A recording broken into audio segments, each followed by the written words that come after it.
Then moving along, then this work, the Levi's were at the Art Basel. And then moving along, I'm showing a work that was presented at the Christie's preview. Uh, Beautiful work. Is a George Condo, and from all the condos that I have seen, which I have seen a few, uh, this is by far the most beautiful condo, the most socially relevant condo that I have seen. I have to say that condo grew on me. Condo, his early works, and I think it's a transition of any artist, right? An artist grows and gets influenced by other particular movements. It's no lie that Condo was influenced by Cubism. And then, but for me, it was like it felt extremely Picasso at his early works, and he was very consistent. But he was, I mean, his works at the constructions were quite into something. But it was only until his latest work when he cut loose that he said, I mean, Picasso said it, like, you need to learn the trade as a professional so you can bend the rules as an artist or something along those lines. And Condo eventually, and I saw that when I saw Condo's. There was a work like about 3 years ago when it was the last Venice Biennale. So he did this. He had like about 3 works at the Venice Biennale, and there was one work that you see. It was totally black, and it was this woman absolutely deconstructed, but with this freedom of lines. He wasn't necessarily trying to make it figurative. No, he was like, no, that's it. I mean, I'm free.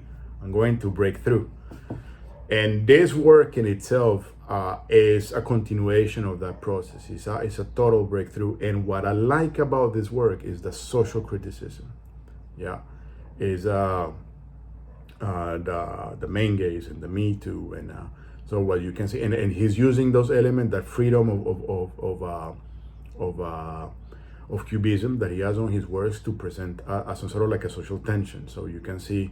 A woman up front here presented as an object, because that's actually she's naked and she's being presented as an object of desire, and then you have all the people around her, and there's one guy with a bottle. You can see that is absolutely drunk, or his expression, the freedom of Condo's cubism, his expression, his technique managed to he uses to technique to convey that sense of craziness, that sense of crazy desire, of lust, and you can see that kind of like that lusty, like that desire becoming some sort of like an orgy behind, right? Orgy of desire, and there you can feel the tension around it.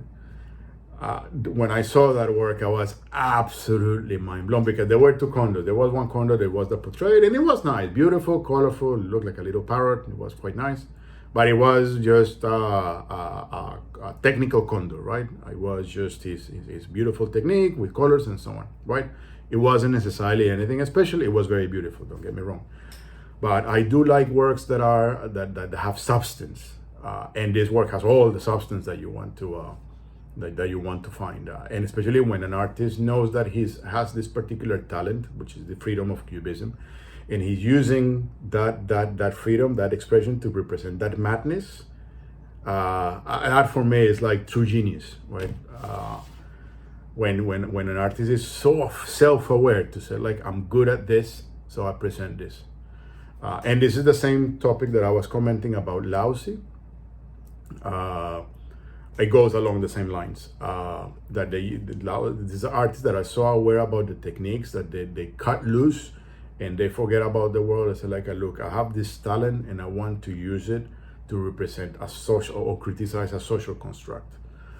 So I love that work. I found it absolutely mind-blowing. So well done for Christie's to find that piece. That was pretty rare, and I have no idea why someone is willing to sell that work when that work clearly belongs in a museum. So fantastic, Christie's.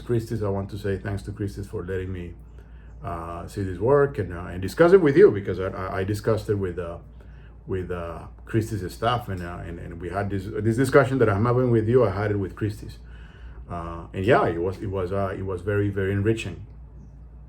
So thank you, Christie's, for the talk.